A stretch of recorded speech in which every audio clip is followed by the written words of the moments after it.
Hello sa inyong lahat! Nandito na naman tayo para sa isang video at ngayon pag-uusapan natin ang cash flow management. Fitz, pag sinabing cash flow management, baka kasi hindi lahat naintindihan kung ano ito. No? Ano nga ba ang cash flow management? Oo, medyo technical yung term na cash flow management. Pero pwede mo siyang himayin cash, flow, tapos management.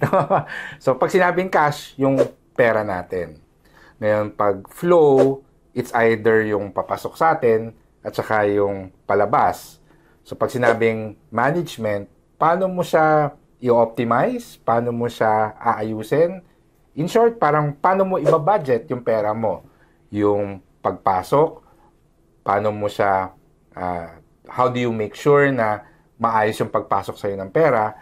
And mas importante, make sure na yung paglabas sa'yo ng pera ay kaya niya ring bigyan or you can afford yung mga expenses or yung mga needs mo. So pagdating sa cash flow management, dalawang aspect talaga siya, taking care of your income and then also managing your expenses.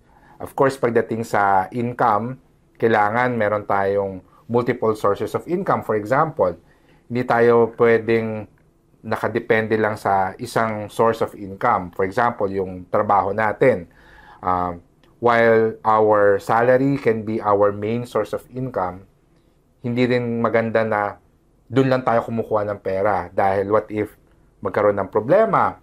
Siyempre, knock on wood, what if mawalan ka ng trabaho? But maganda rin na meron tayong ibang pinagkukunan ng pera, meron tayong mga side hustle or racket, or even investment na mayroong nagbibigay sa atin ng passive income para, for example, tumaas yung mga bilihin, tumaas yung inflation, meron tayong mapagkukunan ng extra income and hindi tayo kakapusin sa mga gastos natin.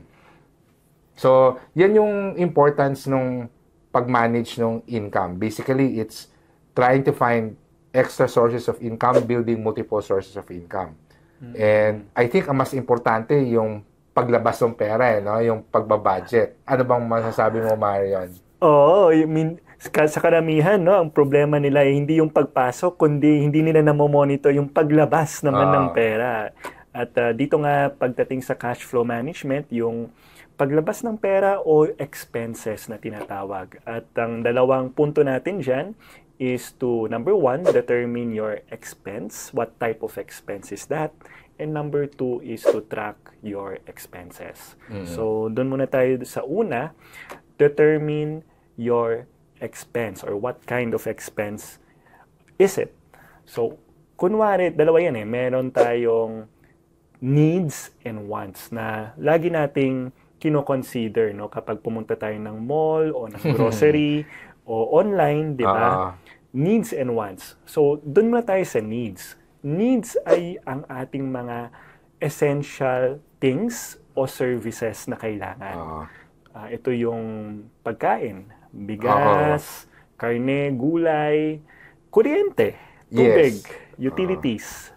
Yan, hindi natin kayang mabuhay nang wala ang mga 'yon. Renta nung apartment or bayad sa bahay, no? Internet, subscription sa internet. Ngayon, essential na siya, no? Essential na rin siya, oo. Yun yung mga essential expenses na talagang hindi pwedeng mawala. Kailangan natin siyang bayaran. Hindi tayo pwedeng maputulan ng kuryente, ilaw, kasi hassle yun, di ba?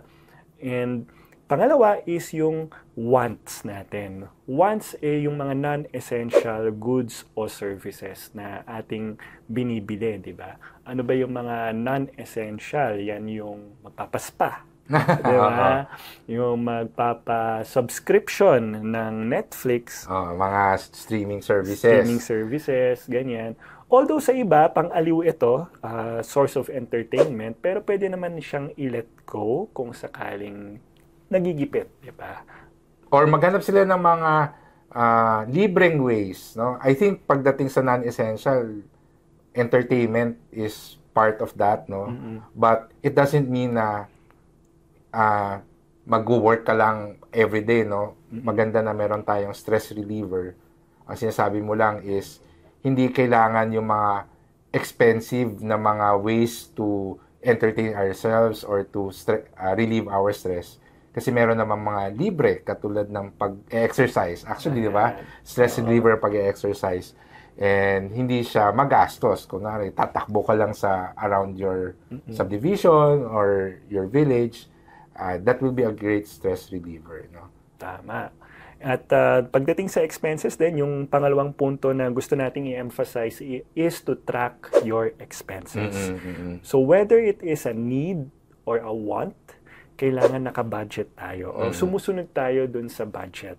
At lagi nating sinasabi, tracking your budget, what you need is Excel, di ba? Excel is your best friend. Oo.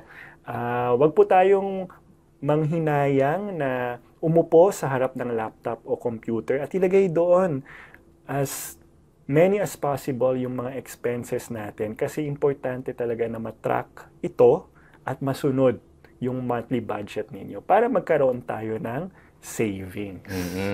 And pagdating sa pagbabudget, kailangan patient sila.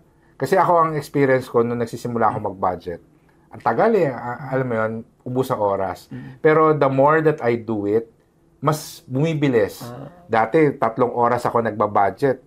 Ngayon, mga 10 minutes na lang, tapos na. And kasi nasanay na ako. But at the end of it all, that's why it's important to manage your cash flow. Ang goal mo naman talaga dito is to live below your means. Ibig sabihin, you have to track your expenses to make sure na yung gastos mo ay mas maliit dun sa kinikita mo, dun sa pumapasok sa'yo na pera. And this is very important,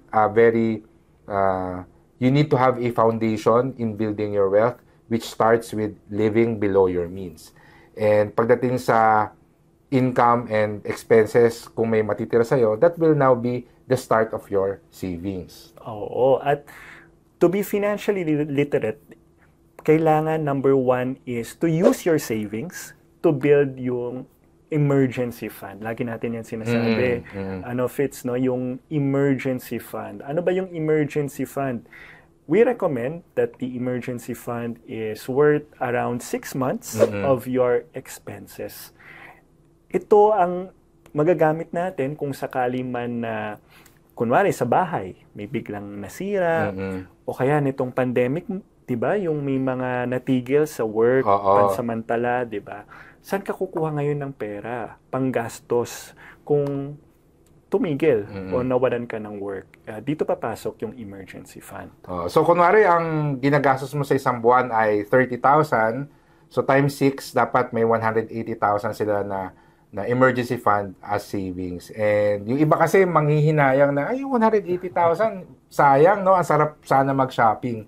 Pero, mas maganda pa rin talaga na meron kang ganitong klaseng pera dahil life is unpredictable and you'll never know kung kailan ka magkakaroon ng financial emergency. May magkasakit, may masira, etc. And especially sa mga breadwinners, very important din na may financial protection sila in the form of insurance. No? So, magkakasama lahat yan. Kailangan handa tayo, prepare tayo. Para nagluluto ka ng pagkain, dapat kompleto yung ingredients mo. No? Pag may kulang, hindi masarap yung ulam. So, pagdating sa pag-build ng ating wealth, kailangan meron tayong cash flow management, which is really where it all starts. Make sure that we are able to save and have financial protection na may emergency fund and mayroong insurance. And then, of course, ano yung last ingredient? Oo naman. At last but not the least ay using your savings kapag meron ka ng emergency fund at life insurance to build your investment portfolio. Ayan. Maraming excited sa investment lagi, no, Fitz? Yan lagi tinatanong sa atin. But unfortunately, hanggang dito na lang muna yung video natin kasi ibang topic yung investment. So, I hope ay marami kayong natutunan dito sa shinare namin and panoorin nyo yung ibang mga videos namin dahil marami kayong matututunan doon tungkol sa personal finance. So hanggang sa susunod na video. Bye-bye. Bye-bye.